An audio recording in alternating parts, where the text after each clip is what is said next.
Muy buenos días, amigos televidentes. Hoy tenemos una nueva propuesta del otro enfoque con Darío Cuba y con Tito Olivo. Igual que en el día de ayer, pues vamos a estar nosotros solos hablando de economía. Vamos a seguir hablando de economía, ya no de economía circular, sino de la economía pura y simple. En lo que hacemos los contactos con Carlos Caicedo, gobernador de Santa Marta, que está fuera, o gobernador de Magdalena, cuya capital es Santa Marta en Colombia, que está fuera porque las águilas negras están volando por el cielo de Colombia y quieren hacerse de la vida de Carlos Caicedo. Vamos a hacerlo contacto, espero que el jueves ya nosotros podamos hacer tener a Carlos Caicedo por aquí, conectarnos con los amigos de México y también con los amigos de Venezuela. El otro enfoque, ustedes lo pueden ver ahora a las 10 de la mañana en términos real, colocando cananga.tv en cualquier dispositivo electrónico, ya sea un televisor, ya sea una tablet, una laptop o un computador o su celular inteligente. Usted pone cananga.tv. Igualmente lo pueden ver a las 9 de la noche de igual manera. Y si no puede verlo ahora a las 10 de la mañana ni las 9 de la noche, usted se va a YouTube, busca el otro enfoque de Darío Cuba, se inscribe, le da a la campanita, le da like y además lo comparte para nosotros seguir poder produciendo nuevos enfoques para que usted tenga nuevo producto de lo que nosotros elaboramos, sí, nuevo producto, porque esto es un producto, aunque es un producto digital, pero es un producto, entonces a usted le va a estar llegando, pero además usted nos está ayudando a nosotros para compartir y distribuir. Recuérdense que estamos en YouTube y en YouTube, mientras más like y mientras más personas están inscritas, pues llega a más personas y es mejor para nosotros seguir hacia adelante. Vamos a hablar en el día de hoy de lo que es inflación, flexibilización cuantitativa y por qué anteriormente cuando se emitía dinero en una ciudad, como un país como República Dominicana o como Venezuela, cuando se emite y no hay respaldo, entonces esto crea inflación. ¿Y por qué en Estados Unidos no estaba creando inflación y ahora sí se está dando esa inflación? Nos vamos a un corte y cuando regresemos vamos a hablar de estos temas.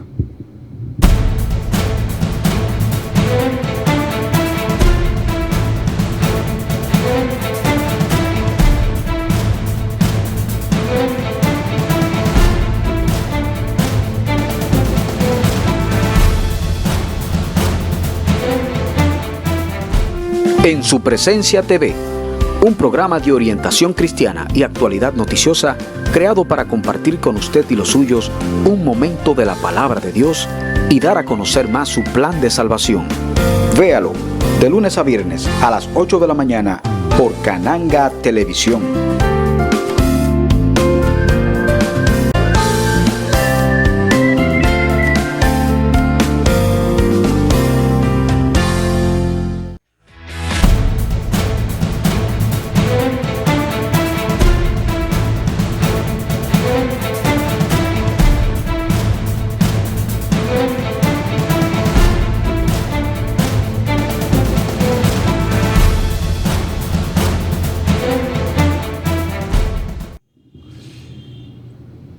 Anteriormente, cuando se emitía dinero sin ningún tipo de respaldo, este dinero, esta masa monetaria, iba detrás de productos.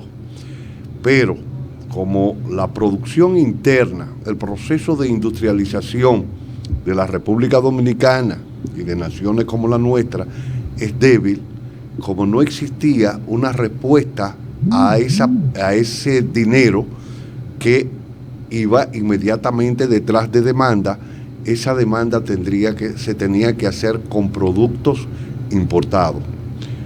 Los que tienen mayor edad recuerdan el proceso inflacionario cuando se trató de llevar a cabo el proceso de la demanda inducida que se dio aquí en la República Dominicana en la década de los 70 y en los 80, primero con Antonio Guzmán y después con Balaguer en el 86, por ahí, donde hubo un proceso de devaluación en ambos sentidos, y esto trajo como consecuencia un proceso inflacionario.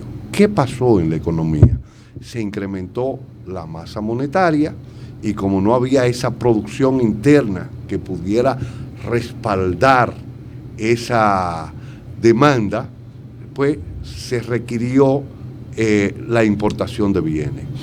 Como la República Dominicana no producía en ese momento, no tenía el servicio turismo y las remesas eran muy bajas porque no había muchos dominicanos en el exterior que pudieran remesar, eso hizo que subiera la demanda de divisa, y con esa demanda de divisa la depreciación del peso, porque todo el mundo estaba tratando de comprar, y a la depreciación del peso vino un proceso inflacionario.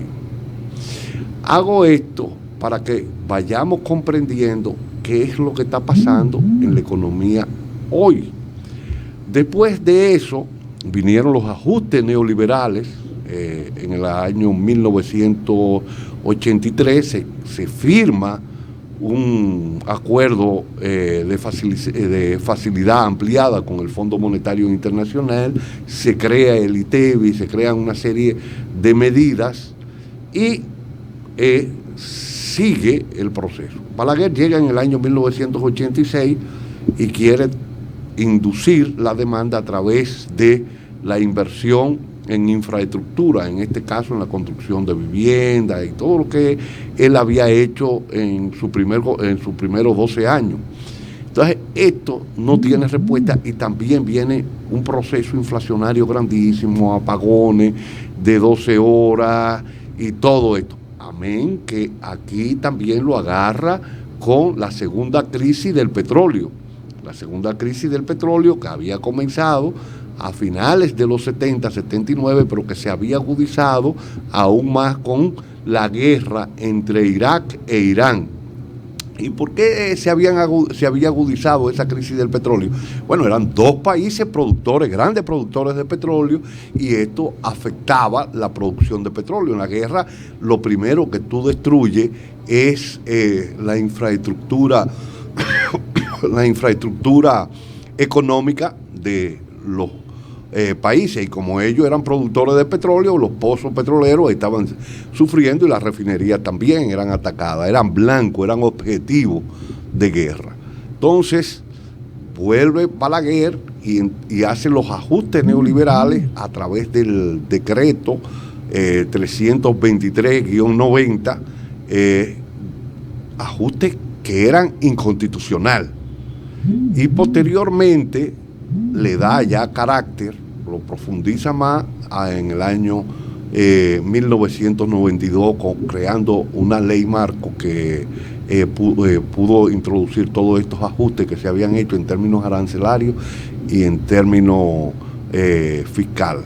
O sea, entonces Balaguer comienza todo ese proceso para poder frenar la situación inflacionaria que se había dado dentro de la economía. Seguimos y viene Leonel Fernández y crea la ley de privatización del sector eléctrico, o sea, la CDE, y también del CEA y del CEA, que es el Consejo Estatal del Azúcar, lo que se llamaba la 3C, y de CORDE, que eran las empresas del Estado. Para esa época se alegó que se iba a un proceso de privatización porque la economía tenía grandes déficits. El déficit que acumulaba el CEA y CORDE rondaba entre los 700 y 1.000 pesos, 1.000 millones de pesos al año. Y la CDE rondaba los 2.000 millones de pesos al año.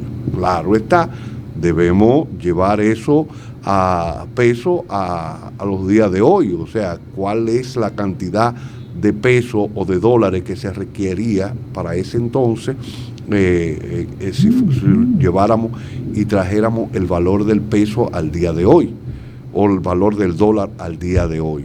O sea, es una situación que nosotros ya habíamos hablado con Carlos Cuello ese tema anteriormente. Pero después de ese proceso de privatización y que se crea esa ley marco y que lo crea el Congreso, que no era del PLD, sino era del PRD, donde hay un maridaje entre la gente del PRD y el PLD, viene Hipólito Mejía y crea la ley 8701, donde entonces también privatizan los servicios de salud, el lado de la pensión y el lado de la prestación de servicios a través de empresas como clínicas que van a dar servicios de salud a la población. Todo esto va desmontando los servicios que venía dando el Estado, tanto en educación como en salud, viene reduciendo la participación del Estado en la economía para tratar de supuestamente frenar todo esos gastos del Estado y tratar de estabilizar el precio, que estaba alrededor de un 16:1 para esa época. Ahora, ¿qué pasa después? Después de eso se da que viene el proceso inflacionario y la devaluación por la crisis bancaria, donde el Estado sale a proteger esos grandes bancos que son difíciles de quebrar. Quiebra un banco, el de Ramoncito Báez, y quiebran otros bancos más, y el Estado sale y se crea el déficit cuasi fiscal, déficit que ha ido creciendo porque ese déficit fue salvado con dinero público, o sea, con dinero de los contribuyentes, a través del endeudamiento del Banco Central para cubrir esos problemas. Y ahí es que se genera el déficit cuasi fiscal. Déficit cuasi fiscal porque a la larga, cuasi en economía dice casi, y es casi porque a la larga va a ser el Estado que va a asumir ese déficit y va a constituir a la larga un déficit fiscal en la economía. Entonces, vemos cómo esto generó inflación. Nos vamos a un corte y cuando regresemos vamos a ver qué pasó en la economía norteamericana y por qué la economía norteamericana, a pesar de estar emitiendo dinero, entró, en vez de un proceso inflacionario, en un proceso deflacionario, y que ahora está llevando a un proceso inflacionario igual como nos pasó a nosotros, y por qué eso se está dando en la economía. Nos vamos al corte y al regresar vamos a explicar eso.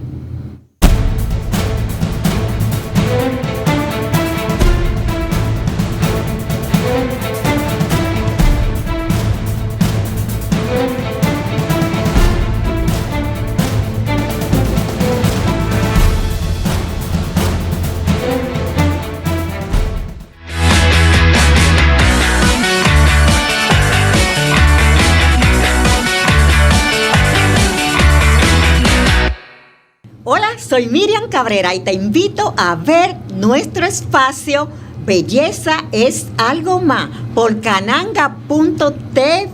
Síguenos en redes sociales como Instagram, Facebook, Twitter como Miriam Cabrera. También sintonízanos de 10 a 11 de la mañana todos los viernes. Repetimos, de 9 a 10 de la noche, y nos puedes seguir en YouTube. Te esperamos.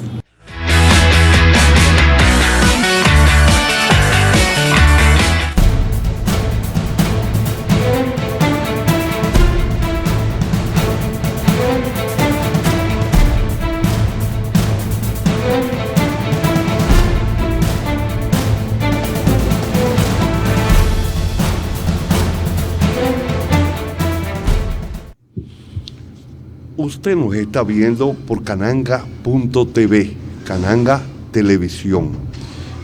Todos los días, de lunes a jueves, usted puede ver El Otro Enfoque con Darío Cuba y Tito Olivo. Lo puedes ver a las 10 de la mañana y también diferido a las 9 de la noche. Pero si usted no puede entrar en cualquiera de sus dispositivos electrónicos, sea televisor, sea una laptop, sea una tablet, sea su celular inteligente o su computadora, usted puede entrar a la hora que a usted le plazca, buscando en YouTube El Otro Enfoque con Darío Cuba. Es una nueva propuesta, un nuevo análisis que estamos haciendo.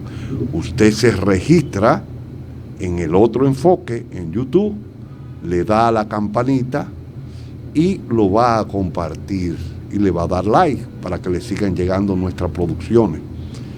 Esto nos ayuda a nosotros a seguir elaborando nuevos productos y también a ustedes porque le estamos dando un enfoque diferente al que ustedes están recibiendo de otros canales.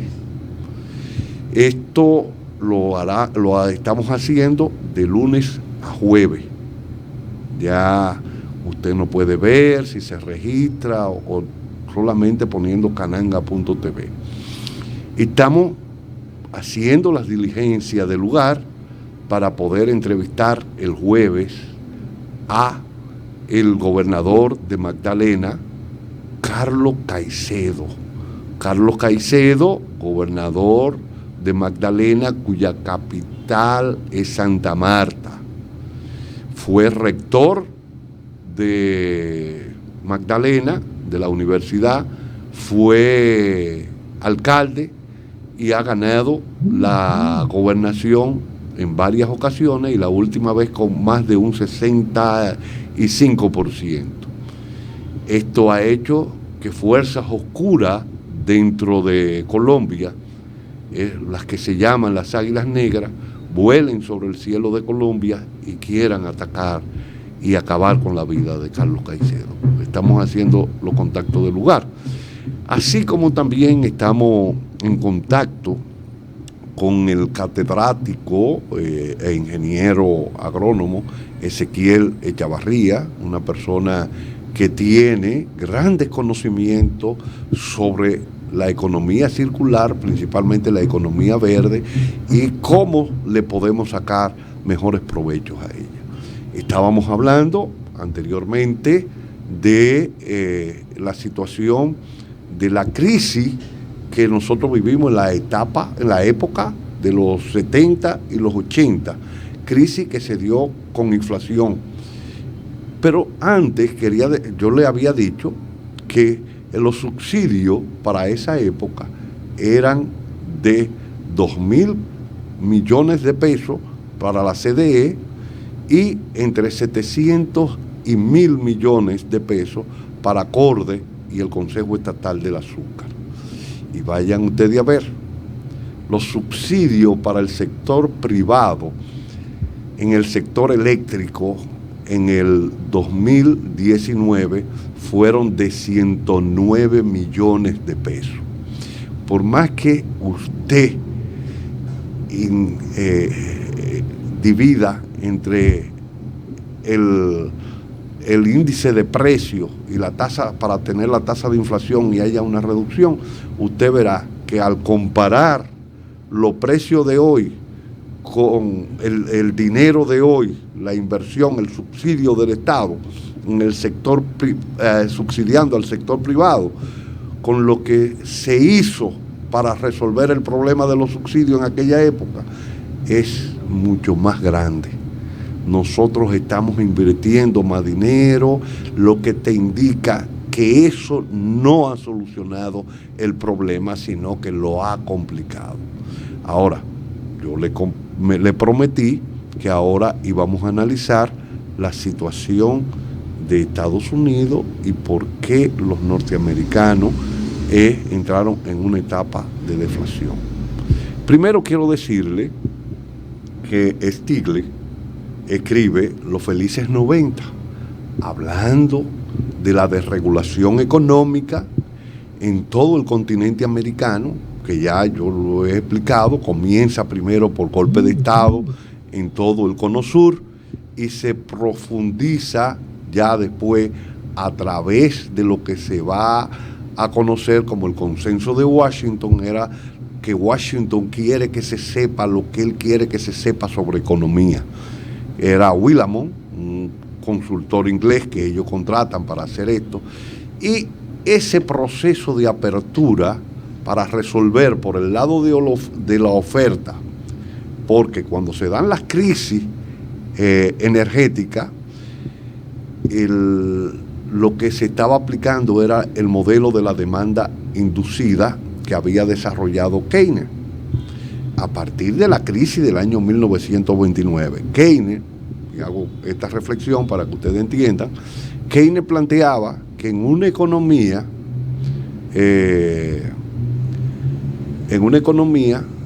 cuando había auge en la economía, o sea que había mucha demanda, eso producía un proceso de inflación. Entonces el Estado debía intervenir, incrementando la tasa de interés, reduciendo el circulante, para reducir la demanda. Por eso el modelo se llamaba el modelo de la demanda efectiva. La demanda inducida. Entonces esto caía la demanda efectiva y como tal la economía se equilibraba, porque para Keynes la inflación y la deflación, la caída del producto se daban por separado. Entonces cuando el producto subía había inflación, cuando el producto interno caía había deflación. Para que entiendan lo que es el Producto Bruto Interno, no es más que la producción de bienes y servicios al interior de la economía medidos en términos monetarios, o sea, evaluado en términos monetarios, comparación con un año, con años anteriores. Entonces, Keynes planteaba esta situación. Entonces, cuando hay una deflación, era porque había escasez de demanda. Y como había escasez de demanda, el Estado tenía que incrementar la inversión pública. En este caso, mandando brigadas de hombres a romper carretera y otra brigada a reparar la carretera o hacer nuevas obras de infraestructura, puente, carretera, todo lo que el Estado tenía que hacer, construir viviendas y todas estas cosas. Esto se le llamaba de la demanda inducida, inducir la demanda a través del empleo por el Estado. Pero también para incidir en inversiones privadas, bajar la tasa de interés por dos razones. Por un lado, las familias podían endeudarse para consumir y por el otro lado, el capital podía endeudarse para invertir en nuevas fábricas, en nuevas empresas, y todo esto iba a dinamizar la economía. Ya yo le dije que para él eso se daba en términos separados. Ahora, ¿qué pasa en la economía en los 70 y en los 80, que se produce lo que Keynes nunca se imaginó, esta inflación, que es estancamiento económico con una caída del Producto Bruto Interno.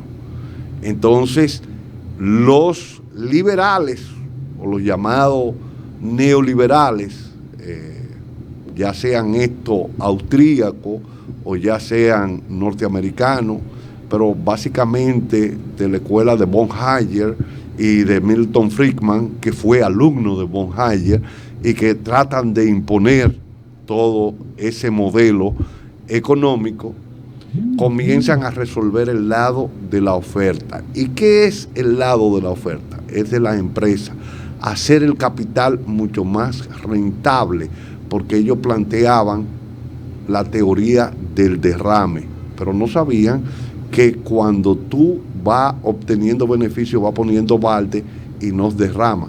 Ellos decían que tú haces que el capital crezca, va a llegar un momento que el capital se va a desbordar y esa riqueza va a llegar hacia abajo a todo lo que no tiene.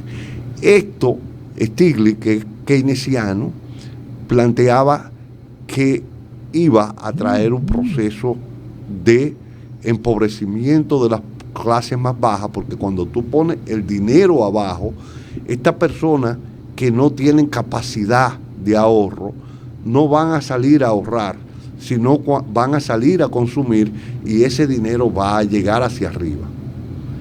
Lo que había que plantear era una serie de correctivos en la economía para tratar de resolver ese problema. Ahora, ¿cuáles fueron parte del decálogo del consenso de Washington? Fue bajar la estructura impositiva a las empresas, que es el impuesto sobre la renta. Ahí se eleva lo que se llama la iniciativa de la Cuenca del Caribe, la ICC, y como se baja la estructura productiva, también el salario de los trabajadores. Para eso había que enfrentar los sindicatos en Estados Unidos, en Inglaterra. Margaret Thatcher y también Reagan, que se va a conocer la iniciativa de la Cuenca del Caribe como la iniciativa Reagan, les rompen el lomo a la dirección sindical, tanto en Estados Unidos como en Inglaterra. Esto hace que las luchas sindicales por mejoría de salario comiencen a moderarse, comiencen a bajar. Y también permiten las migraciones ilegales, para que esas migraciones ilegales conllevaran a una reducción del empleo y porque iban a incrementar lo que Marx llamó el incremento del ejército industrial de reserva, que no es más que la cantidad de desempleados que van a estar dentro de la economía y que van a demandar y van a entrar por cualquier salario mucho más bajo que lo que estaban trabajando en eso. Pero también va a haber una movilidad de las empresas norteamericanas y de los países industrializados hacia países de menor nivel de desarrollo, buscando bajo salario para ellos mantener mayores niveles de rentabilidad. Ellos se mudan hacia estas naciones y se mudan hacia Asia. Comienzan esa migración hacia Asia. Primero hacia Corea, a Taiwán y después hacia China. En China llegan con una modalidad de sociedad con el Estado chino. El Estado chino necesitaba de las acciones del 50.1 y le daba una serie de beneficios a los trabajadores, lo cual mantenía los salarios reducidos y los norteamericanos comenzaron a migrar hacia China. En ese momento China no era un peligro para ellos, más era una ficha para ellos en los 80 jugársela contra la Unión Soviética, que era su contendor militar para los 80. Ahora, cuando se da esto, comienza la deflación, ¿Por qué? Porque comienza el proceso de desarrollo tecnológico. Recuérdense que ya habíamos hablado que se había roto el patrón dólar-oro, que el patrón dólar-oro era que en Bretton Woods se llevó que por cada onza de oro que los norteamericanos tenían en la Reserva Federal, podían emitir $35. Y ya en el año 1971, el 15 de agosto de 1971, Nixon emitió un discurso diciendo que Estados Unidos momentáneamente se iba a retirar de esto e iba a pasar a emitir por su respaldo económico, o sea, de las industrias, su respaldo militar y la confianza que la gente iba a tener tanto por el respaldo económico y el respaldo militar a la moneda norteamericana. Pero además, él buscó el respaldo de Arabia Saudita y logró que en la OPEC se comercializara el barril de petróleo en base al dólar. Entonces el petróleo se estaba comercializando en base al dólar solamente y todo el mundo tenía que buscar dólar para poder comprar petróleo crudo o los derivados del petróleo. Esto hizo que la moneda norteamericana mantuviera cierto nivel de confianza porque esa depreciación monetaria norteamericana se dio debido a los gastos de guerra de Estados Unidos ya en la guerra de Corea, la guerra de Vietnam, acumulando grandes déficits fiscales que trajo como consecuencia grandes déficits en balanza comercial dentro de la balanza de pago. Y todo esto, los norteamericanos inicialmente empezaron a resolverlo desde ese punto de vista. Nos vamos a un corte y cuando regresemos del corte vamos a hablar qué pasó en la economía norteamericana a partir de los felices 90 y por qué hoy se está dando la inflación y no la deflación y cómo se produce la deflación.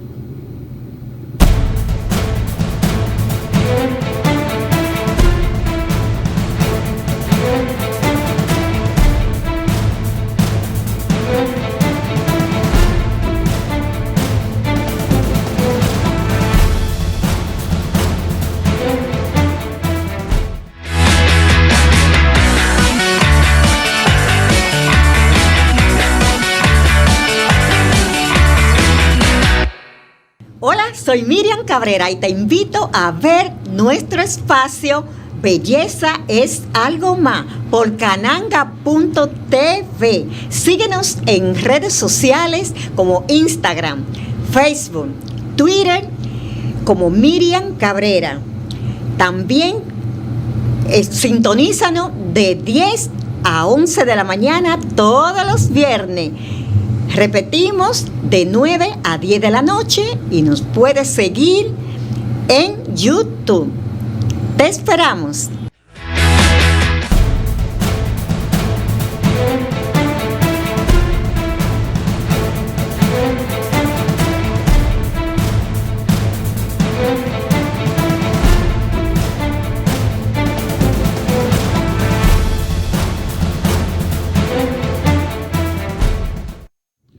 Usted está recibiendo nuestra propuesta de hoy, el otro enfoque con Darío Cuba y Tito Olivo. Hoy no está Darío Cuba con nosotros, pero va a estar el día de mañana y pasado mañana.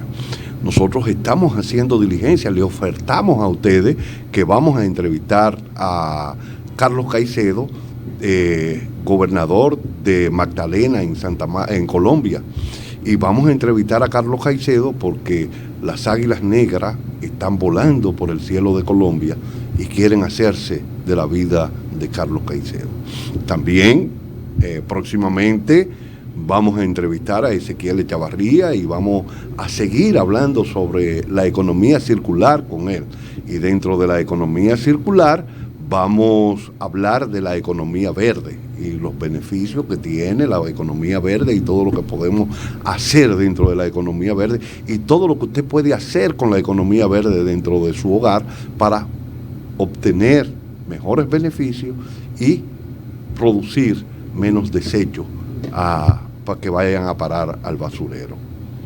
El otro enfoque, usted lo puede ver a 10 de la mañana, en tiempo real, o sea, como lo está viendo ahora, o lo puede ver a las 9 de la noche en tiempo diferido. Usted solamente tiene que poner cananga.tv en cualquiera de los dispositivos electrónicos que usted tenga, ya sea una tablet, su televisor inteligente, la computadora, su celular inteligente, o cualquier dispositivo que usted tenga. Usted le pone cananga.tv y ahí está. Nosotros estamos en cualquier parte del mundo.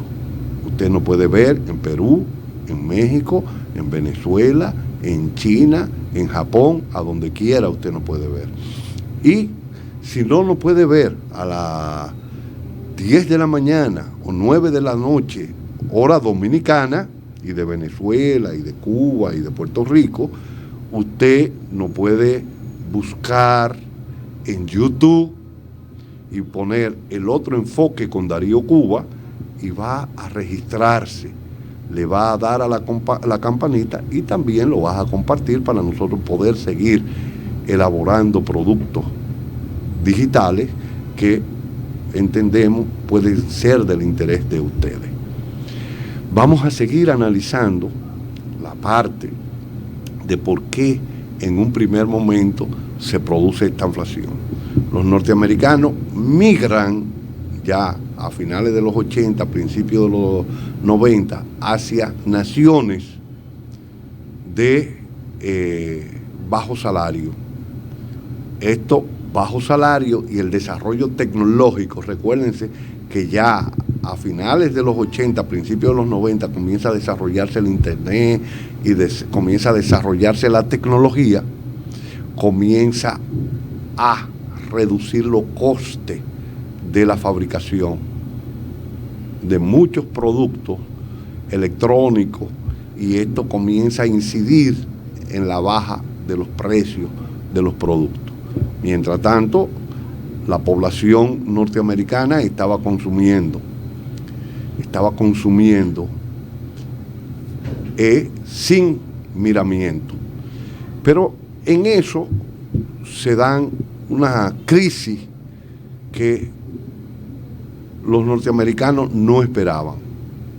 Ellos esperaban que la economía liberal iba a crecer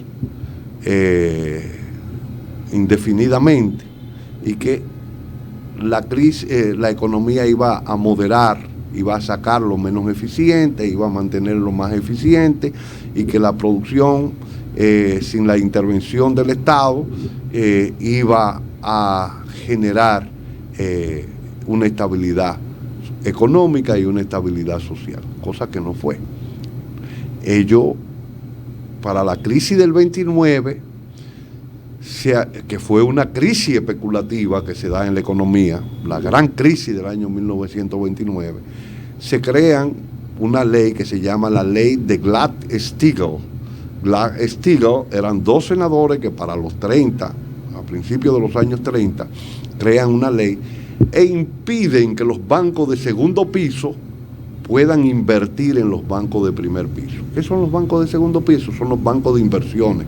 Los bancos como Lehman Brothers, que quebró, como todos estos bancos que tienen que ver con el desarrollo industrial, o sea, y con la bolsa de valores, no podían invertir en bancos de primer piso. ¿Qué son los bancos de primer piso? Los bancos donde usted y yo vamos, depositamos y recibimos un crédito para comprar una casa y todo esto. ¿Por qué lo hacían? Porque la especulación se dio a través de los bancos de primer piso, controlados por los bancos de segundo piso, en los cuales le hacían préstamos a la gente y esos préstamos cogían el capital y lo llevaban a la bolsa a través de los bancos de segundo piso para especular. Entonces Glass-Steagall prohibieron. ¿Qué pasó en los 90? A través de la presión del sector financiero, se desregula la economía, se elimina esta ley y los bancos de segundo piso pueden ir a invertir en los bancos de primer piso. Se da primero la burbuja de los .com y después de la burbuja de los .com, que es en los 90, se da la burbuja de los fondos subprime. ¿Por qué se da la burbuja de los fondos subprime? Bueno, estos bancos se crea una ley, que es la ley de los subprime, donde en términos real hay una ley muy bonita para beneficiar a las personas que no tienen casa, para que pudieran tener su casa con un financiamiento barato del 2% anual. Pero ya los bancos de segundo piso están interviniendo en los bancos de primer piso. ¿Qué pasa? Los bancos de primer piso salen a buscar a través de Madoff y otra gente, personas que quisieran invertir en formas especulativas. Y te decían, bueno, pero tú tienes tu casa hoy vale $100,000. Mañana, dentro de 2 años, 3 años, 10 años, va a valer $150,000. Nosotros te vamos a prestar los $150,000, tú te quedas con los 50,000, nos depositas los 100,000, nosotros te vamos a dar un 2% de interés anual. Ese dinero, ellos hacían un gran bloque, se iban a la bolsa a comprar a futuro petróleo. El precio del petróleo de $20, comprando a futuro, se disparó a $140 y viene la tercera crisis energética, o la tercera crisis del petróleo, y eso crea una situación difícil en la economía. Ahora, ¿qué pasa? Mucha de la gente que había comprado y que tiene especuladores, que no son los que tienen los pequeños ahorros, que lo han hecho un bloque a través de estos bancos, porque tú no podías ir con $100,000 a comprar a futuro, sino que tú tenías que ir con 100 millones, 200 millones, y estos bancos cogían y agarraban todo ese dinero. Madoff salía con una estafa piramidal por ahí que hacía, y te iba dando, y cogía ese bloque de dinero, lo llevaba a Lehman Brothers, lo depositaban, compraban a futuro, el petróleo comenzaba a dispararse, y llega un momento que la gente dice, bueno, pero aquí hay más papeles que petróleo enterrado, y comienzan a deshacerse de esos papeles. Y como comienzan a vender, comienza el precio del petróleo a caer, y pasa de 140 a 80, a 60, a 70, a 50, a $40, y comienza a 30, 20, comienza también a crear problemas dentro de lo que se llamaron las empresas de petróleo de Quito. ¿Y por qué? Porque el costo de extracción, además de ser altamente contaminante, estas empresas, el costo de extracción anda alrededor de $50 o $60 el barril. Por lo tanto, cuando cae debajo de eso, y que esas empresas se habían endeudado para llegar a eso, eso comienza a crear también otra crisis dentro de la economía, y comienza a sentirse el problema. Cuando se da eso, se da la crisis de los fondos subprime.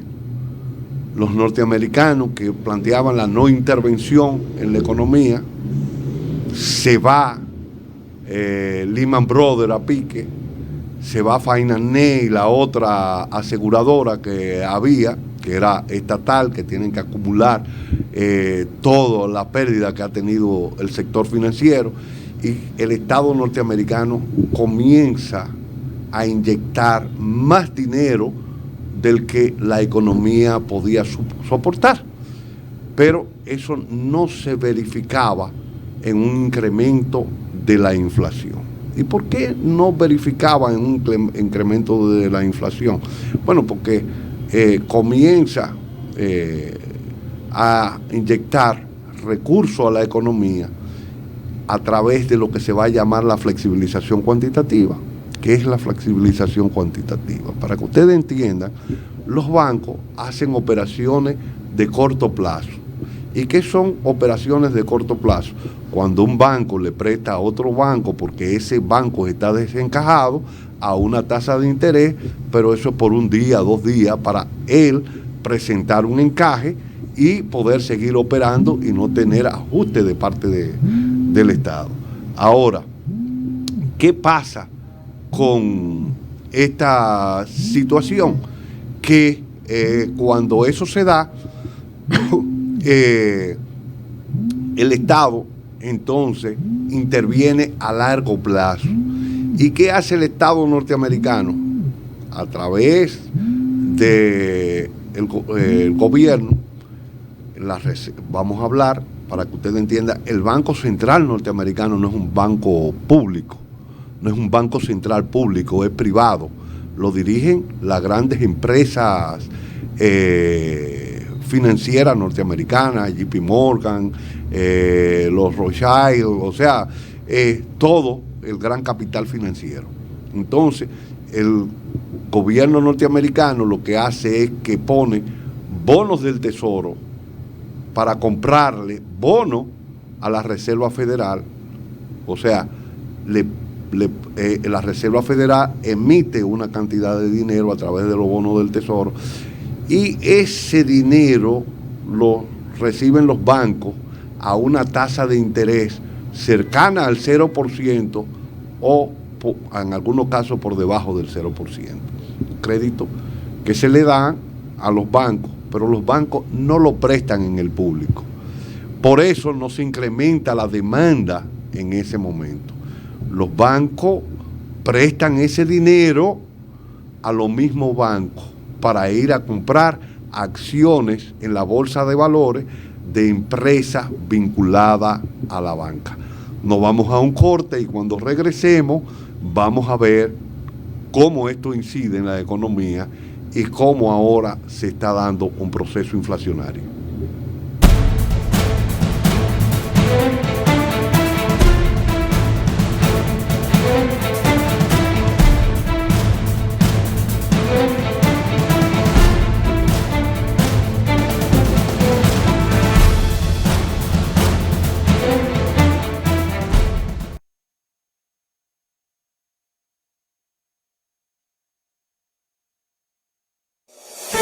En Banreservas apoyamos la voluntad de quienes generan cambios para escribir nuevas historias. Por eso en 1979 nace el voluntariado Banreservas, que realiza acciones de sostenibilidad y solidaridad que mejoran la calidad de vida de miles de familias vulnerables, llevándoles dignidad y esperanza.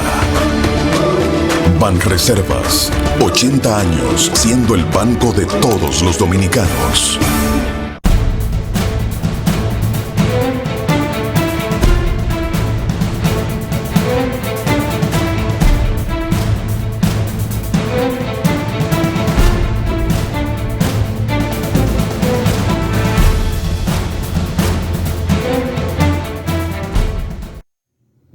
Bueno, ya le hablábamos de la economía real. Usted recibe dinero y usted va en la economía real a la industria a comprar o va al restaurante. El restaurante le da a usted una comida, esa comida tiene que comprarla del almacén. El almacén tiene que comprársela a los productores a los agricultores y así, y esto va moviendo la economía. Entonces vimos que cuando no hay una producción interna que respalde esa economía, pues se da inflación. ¿Qué pasó en Estados Unidos? Ese dinero que se emitió para resolver la crisis de los fondos subprime no iba a la economía real, sino que iba a la bolsa de valores a especular. Las empresas norteamericanas tenían su beneficio por dos vías. Por las empresas que habían puesto en países, en naciones donde los salarios eran más bajos que en Estados Unidos, y por eso tenían una alta tasa de ganancia, además a través de regímenes económicos donde se tributa muy poco, como el caso de la zona franca. Ustedes lo pueden ver aquí. Entonces, ¿qué pasa ahí? Ellos, por un lado, tienen eso y por el otro lado, el dinero de la flexibilización cuantitativa de tasa cero o cercana a cero que se está dando no está yendo a la economía real, sino a la bolsa a especular. ¿Y cómo están obteniendo ellos beneficios? Bueno, la subida de las acciones y sus acciones fuera de Estados Unidos, eso le está permitiendo a ellos tener alta tasa de ganancia. Ahora, ¿qué se da? Todo eso va viento en popa, la flexibilización cuantitativa va creciendo año tras año, que se utilizó para enfrentar el problema de los fondos subprime, pero un proceso que se había iniciado en Japón y que creó problemas en Japón de deflación y creó problemas, le va a crear un problema en Estados Unidos. Ahora, ¿qué se da? Viene el problema del año pasado del coronavirus. El coronavirus se da en China. Es un problema que no fue que creado en laboratorio, sino los humanos, en la forma que hemos estado disponiendo de nuestros recursos, creamos las condiciones para que esto sucediera. Ahora, ¿qué pasa? La economía tiene que cerrarse. Hay un problema de demanda, porque al cerrarse cae la demanda, hay un choque de demanda, pero al cerrarse también va a haber un choque de oferta, porque nadie estaba trabajando, muchas de las industrias no podían producir porque no estaban elaborando, esto tumba el turismo, tumba todo y se crea el problema. Para esto, los norteamericanos entonces comienzan a financiar las personas y comienzan a darle recursos a la persona, $600 semanales creo, comienzan a darle a la familia. Muchas de las familias no tenían que gastar, ahorraba ese dinero y otras pues lo depositaban para estas naciones. Ahora, cuando la economía comienza a aperturarse y que China comienza a dinamizarse, se comienza a incrementar la demanda. Muchos que tienen su ahorro guardado, en vez de quedarse con ese dinero guardado, pues deciden comprar un carro, deciden comprar una casa y deciden incrementar. Y esto comienza a incrementar la inflación al interior de los Estados Unidos.